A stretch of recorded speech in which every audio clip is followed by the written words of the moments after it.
Hello and welcome back to HR Stew. My name is Regina Dyerly. And I'm Holly Nehls. And this is HR Stew.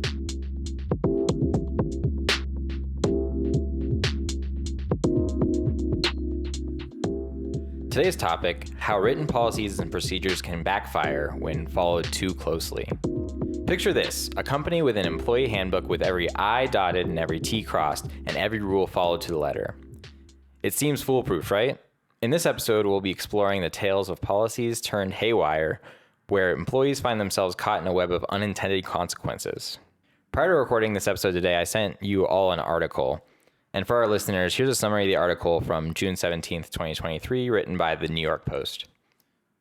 Mary Ann Moreno, a 75-year-old employee at Circle K store in Colorado, is suing the company after being fired for briefly touching an armed thief who stole a pack of cigarettes. Moreno claims she was wrongfully terminated for her self-defense reaction, while the company cited a violation of their "don't chase or confront" policy regarding shoplifters and robbers. The incident has sparked debate about the appropriate response to such situations and the need for nuanced policies that consider employee safety. So I want to welcome Shelby to the conversation today, and I want to ask, as HR leaders, what are your thoughts on how Circle K handled this situation? From personal experience, if someone was coming close to me, I would react in, like she's saying, in self-defense of, you're coming close to me, you have knives, I have nothing, so I'm not chasing you, I'm not confronting you, you're coming at me, so I'm going to defend myself. Did you watch the video? I didn't see the video. Oh, I watched it. It was on the article. I think it was like kind of frozen, but I did watch it a couple of times, and that literally is what she did, right? Like, she did push him, but then she realized what she did, and I think it was just your fight or flight response, right? I mean, so I think this is very unfortunate, and I think in this case, who knows why they would advise this way to terminate this woman who's worked for them. It doesn't say, I think it was like 13 years or 17 years. I can't remember. I think it was 17 years. Yeah. I mean, obviously legal told them to do that. It's something to do with their insurance, I'm sure. But this just seems so punitive. Why did they have to fire her? Why couldn't they have written her up or even suspended her, did an investigation? I mean, this is a 75-year-old woman who's worked for you for 17 years, and I'm assuming has been a good employee, probably has loyal customers that come in and talk to her. And you just think about from the human side, and I think we should be human in business. Like that, like a 75-year-old woman, she may not just be working there because she needs the money. She might be working there to have interaction, to have social contact. Right. And I just think, what a shame that they took this route. That's my opinion. I know that this is a big company. I'm sure they were advised by legal and whatever, but I just think they didn't have to do that. There's no common sense in this. Like, she did not do what the purpose of this policy is, which is to protect them, right? Right. That's not what she did. So I just think, bad on you. That's what I think. Bad on you for this. I would agree upon that too, just from prior experience, because I used to work security in retail, and we had the same clause, same policy, which is there to protect the employee so you don't get yourself in a situation. But I even was in a further situation where I ended up chasing somebody outside of the store, and that's part of not doing it, getting in contact, but I just got written up and got told, like, hey, you violated a policy. This is why we have it in place. Don't do it again for your own safety. And I was like, okay, moving forward, you hit that door. I'm not coming after you anymore. So I think they definitely could have handled it a little bit better, especially just if you see the video and you just know how long she's worked there. They could have given her another chance to stay and continue being a good employee. This should have been a no-brainer. Yeah. This should not have been. I completely disagree with this decision. Well, I wonder who sent it to legal. I mean, isn't it just typically, it's just the store manager viewing these videos and having these conversations. Mm-hmm. So obviously there was something he was like, well, I'm sending this to legal. This is outside of our policy. He probably did not send it to legal. He probably sent it to whoever his supervisor was. For all we know, he could have been complimentary of Mary Ann when he was sending it. That's fair. You know, sometimes you don't know the ramifications. Like, they made her an example for no reason. Someone else is going to hire her. Next podcast, we should do an update on Mary Ann. Where is she now?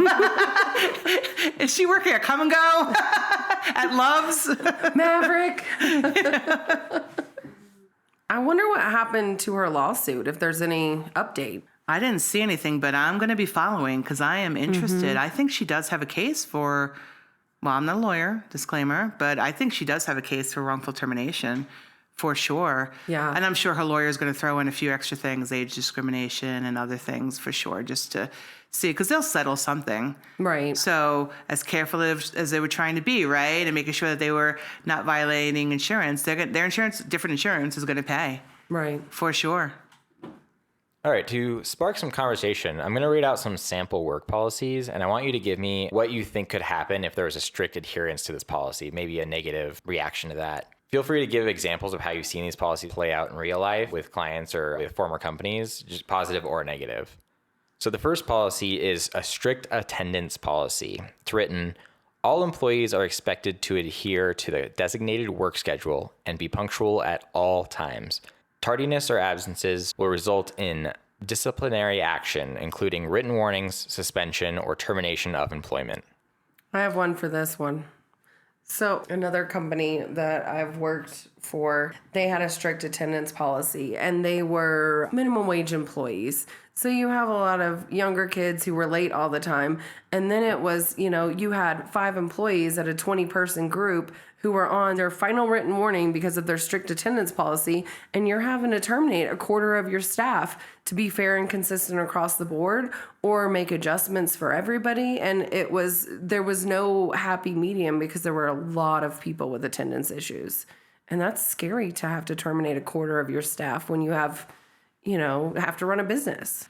I had a similar situation at my previous employer where we had someone new come in and their interpretation of the policy of being punctual was if you were 1 minute late, you got a full occurrence, meaning you accounted for the whole day. Oh, wow. And we had made the policy more moderate over time because the same reasons. It was like staffing was an issue. You want people to show up, but it's like, would you rather if they were 1 minute late? Or would you rather if they weren't there at all? Because that's a deterrent for even showing up. Right. It's like if I'm going to get a full occurrence for being 1 minute late, why even bother coming? I mean, other than getting paid, obviously, but that didn't seem to be a driving force sometimes, I don't know. Sometimes it's nonsensical. People are punitive because they want to be or because they can be and not really looking at the big picture. I don't know. A lot of people have barriers to being on time or being able to get to work. And I think, especially when you're working with minimum wage or low wage employees, I just think you have to have some flexibility built in. So you are consistent, but it has to be built into the policy. I don't know, like when there's a speckling, I don't even know what that word is, of rain, my daughter's school waives all tardies.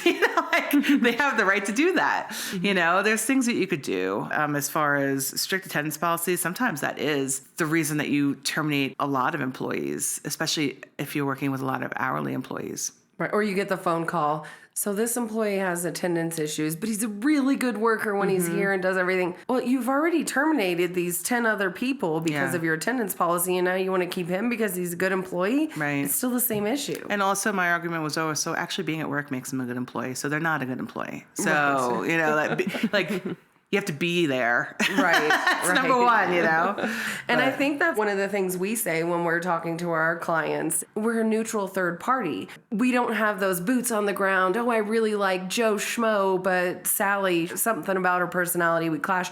We can be objective and take a step back. Unbiased. Really read the policy, read that, and we don't have those biases in the workplace. Absolutely. So the second policy is a zero tolerance social media policy. It's written, during work hours, employees are strictly prohibited from accessing or engaging in any form of social media activity, including but not limited to browsing, posting, or sharing content on all social media platforms. Violation of this policy may lead to disciplinary measures up to and including termination. I mean, in general, when you're at work, you're supposed to work, but I think also there's some stress relief with just doing some doom scrolling throughout the day, or whatever. I think it's unrealistic. I think there's some jobs where you can't even have your phone on your desk. If you take credit cards and different things, or you're dealing with personal information, there's some policies in place, but barring that, I think most people at some point during the day will look at something. Well, right? isn't there a study or something, I don't remember, I think I saw it on LinkedIn, where if you're working on a project or working on something and you take a few minutes to just step away, and mindless scrolling will help you go back and be more productive in your job because you're not so focused for 8 hours. Yes and no. Because, I mean, if you're actually wanting to take a restful break, you would actually want to not be doing anything instead of scrolling. Because scrolling, you're still staying active in your brain. But I can see why people would use it as a stress relief because it gives that hit of dopamine. So makes sense. But I think in that aspect, like using LinkedIn, that's considered social media for business. So would you say you couldn't be on LinkedIn during the day? Well, when you saying social media, zero tolerance social media policy, that would include LinkedIn, I would imagine. Yeah. I mean, they don't want you looking for another job or like liking posts about the revolting remote workers or whatever, while you're at work. I just think it's 2023. It's not possible to do nothing. Unless you're meditating, which is still doing something, your brain is doing something, right? So it's engaged in something, whether it's worrying about going back to work, or what else you have in your calendar for that day or whatever. Also, like social media can be so useful. I mean, in the world of TikTok, like you can go on there and you can look up HR facts or HR tips. You can find so much on there instead of just aimlessly being on there maybe to distract yourself from work. It can actually benefit you, or you can learn something to better yourself for your job. I promise you, if I'm on TikTok, I'm not looking up things about HR. Promise. And be careful what you look up about HR. Is it factual? Yeah, and is it nice? Yeah. It's not really, yeah. I do want to ask, so like, how could you see this playing out poorly for maybe companies who have this in their handbooks right now? They followed it extremely strictly. I certainly see a lot of retaliation, especially when people are departing the company. I mean, we see a lot of posts of people resigning on TikTok or whatever. Maybe they're not showing the faces, they're just showing the voice. Sometimes they are showing the face of their supervisor on the Zoom or Teams or whatever. I don't know. I just think it's just out of touch and just control for control's sake. Now, I think you should have policies saying you can't display company information, stuff like that. I think that's reasonable. I think saying that you're not allowed to be on, I don't know. I think this is controversial because some people clearly will say, yeah, you're here to do a job, that you shouldn't be on social media, period. And that's true, but most people are supposed to take 2 15-minute breaks or 10-minute breaks and have a lunch, and a lot of people don't do that. In lieu of that, maybe they're just sitting at their desk, while they're on a meeting that they don't even have to participate in. They don't even know why they were on, and the meeting could have been an email in the first place. And they're scrolling, just to engage their mind and not be miserable sometimes, So, and I'm not talking from personal experience at all. Sometimes you need to see a cute, cuddly puppy. That's right. Third policy is rigorous dress code policy. It's written, employees are required to always adhere to a business casual dress code during work hours. This includes wearing professional attire that aligns with the company's guidelines, which may exclude visible tattoos, excessive piercings, or unconventional hairstyles. Failure to comply with the dress code may result in corrective action up to and including termination. So I want to ask, how could you see a follow to the letter approach to this policy going negative? I went for this. At a previous employer, specifically with the unconventional hairstyles, we had a gal come into work after a nice long weekend. She got her hair done, and it wasn't really obnoxious colored. It was one of those pretty like maroon red colors. But our director ended up feeling it was an unconventional hairstyle, and they sent her home and said you could not come back to work until you colored her hair, and she resigned 3 days later. So it backfired on them trying to implement this onto her. I just remember working for the years. I have tattoos, I have piercings, and for so long having to wear long sleeves all the time. One, sucks in the summertime, not gonna lie. But two, I used to work at an employer that hated piercings, and specifically nose piercings. When girls would get them done, or even guys, you can't take out a fresh nose piercing. So they'd have us put a Band-Aid over it. And I'm like, I feel like the piercing looks better than having us all wear Band-Aids over our nose while we're working, especially we were like customer facing. So I was like, what's the point of this?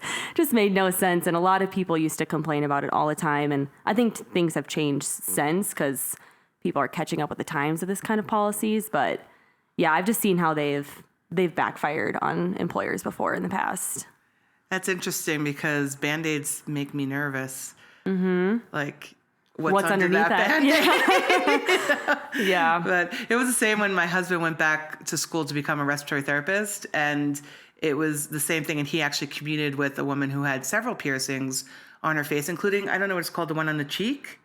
Oh, is that like a dermal where it's like in the skin? Yeah, it's like kinda? in the skin. So she had to wear like 3 different Band-Aids on her face, and I just thought, wow, like that, like, is that accomplishing what you're looking for? You know, so she looks like she has scabies instead of piercings or something. I don't know. Is that not appropriate to say? I don't know.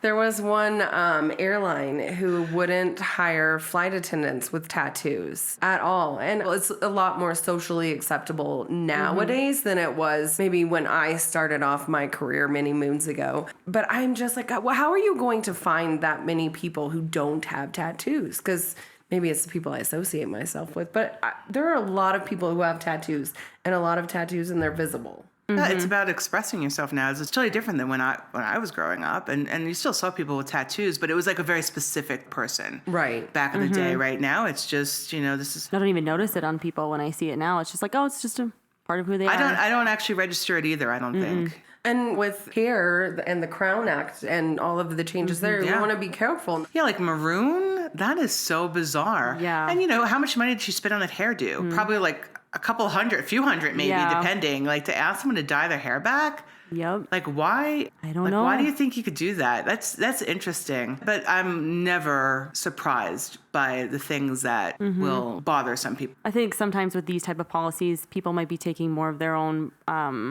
Bias. personal, like what they would like and what they want everyone to look like, instead of just trying to, you know, keep with the times. It's also control, though. Yeah. It's like some people that are given power will abuse their power just because they can. Last one is an open door policy. It's written, we maintain an open door policy, encouraging open communication and transparency throughout the organization. During operational hours, office doors must be left open and unlocked, so employees are encouraged to approach their supervisors, managers, or designated HR representatives with any work-related concerns, suggestions, or feedback. Failure to comply may result in corrective action up to and including termination. I have a strong opinion about this. I think this policy is ludicrous. There are some points in the day where you have to, if you're in an office, close your door so you can actually get work done. And, you know, you have all these projects and all these deadlines and people walking back and forth because it's an open door policy. I can come in and tell you what I did this weekend and how the George Strait concert was or whatever else. I understand there being an open door policy, but isn't that more of a... It's philosophical. Yes, it's thank you. philosophical. It is not supposed to be... You can't get any work done because people are going to be interrupting you all day. You're not able to have a private conversation, especially when someone wants to have a private conversation with you. Yeah, no, I mean, this is a really poor interpretation of what the intention of this policy is. You said ludicrous, I'm going to call it ridiculous. It goes back to that control thing, like somebody wanting power. And what if they walk by your office and you're having, like you said, a private conversation, right, and they're like, oh, your door's shut, you're going to get written up. This is someone that doesn't want people to be able to go to HR. Right. You know, they want to be in the know. I know I talked about this manager before and I've never named names or anything like that, but it was the one that also wanted to put all the employee files in her office. If you remember back at, yes, that was like episode 1 or 2 or whatever. Had a really nice office. I was there before her. And she actually wanted to put me in a cubicle in the center of the call center so that I was accessible to everybody, because that's really what HR is supposed to be. And that was just what it was. It was, you know, she wanted to take something away and make sure that people could not appropriately go to me. So it's always interesting. That's beyond an open door policy. That's a no door. That's a here's a cubicle. It's not even a wall, you know, not a ceiling.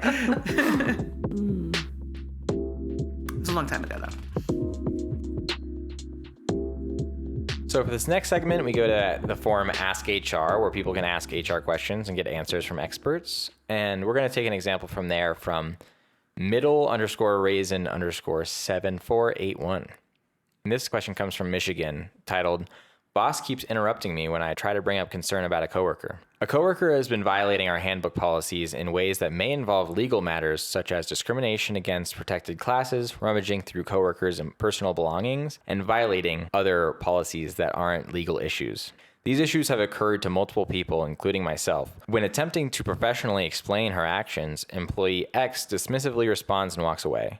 I approached my boss and began expressing my serious concern about X, but I was interrupted before I could finish my sentence. My boss stated, "You can't change someone's personality." I made another attempt to address the issue later, but once again, before I could report anything, my boss interrupted and made a comment like, "X is really good at her job. Personality and the specific work performed are not issues at hand." I never claimed they were. My boss has no knowledge of the specific details I intended to share. It's possible that others have made similar statements, but I'm not aware of the specifics. I've never filed a complaint about anyone before, so my boss should not assume that it is just a frivolous matter.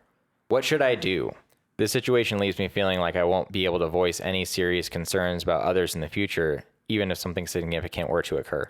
Well, I think the boss is right. You can't change someone's personality. I don't see how that relates to this, but I guess my question is, ask HR, do they not have HR that they could report this to? I guess that would be my first thing. It's hard to go around your boss, but if there's another party that's non-biased to go to, I would suggest that. Well, and two, I'd be surprised if other coworkers haven't spoken up. If you're rummaging through everybody's personal belongings, I mean, I'm sure there are other people having the same conversation. So put it in writing and send it to your boss's boss or send it to human resources and be matter of fact and factual with your statements and what you put in the email. Leave out opinion. Yeah, it's interesting. I mean, of course she would not know the specifics, right? She mentions that in her post. I'd be surprised if other employees didn't complain. If she's rummaging through other people's stuff, that would bother other employees. Right. I don't know.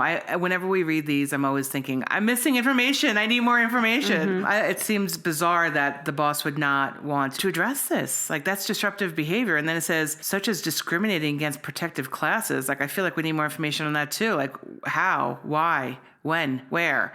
What was said? Like, does she understand what discrimination means? There's just a lot of open-ended questions here. It seems like this person might come from a culture that looks down upon talking to HR. How would you maybe address that? I mean, that would be someone's personal opinion if they have maybe their own fear or maybe they've had their own bad experience in the past while going to HR. But I mean, truly, we don't know if they even have an HR for them to go to. Because this kind of matter, I feel like I would just go to HR about, especially if my boss wouldn't talk to me about it. If there's bizarre behavior, like her rummaging through someone's stuff, I would immediately go to HR. So maybe there isn't one, but what his question was, if there's a culture of not going to HR, I mean, that's something that the HR person has to work on, right? Being there, being accessible, being trusted, keeping things in confidence when asked to do so. There are ways that HR builds trust, and that takes time. It doesn't happen. It could take a year. But it has to be done. And somebody still, regardless of whether or not there is HR, somebody has to be doing the function. I mean, clearly there's several employees here. I mean, so there's enough employees that somebody needs to be in charge. And they have a handbook. She said they violated their handbook policies. So who wrote that? This needs to be escalated to somebody that's not her boss, unless they're in HR, which it doesn't sound like.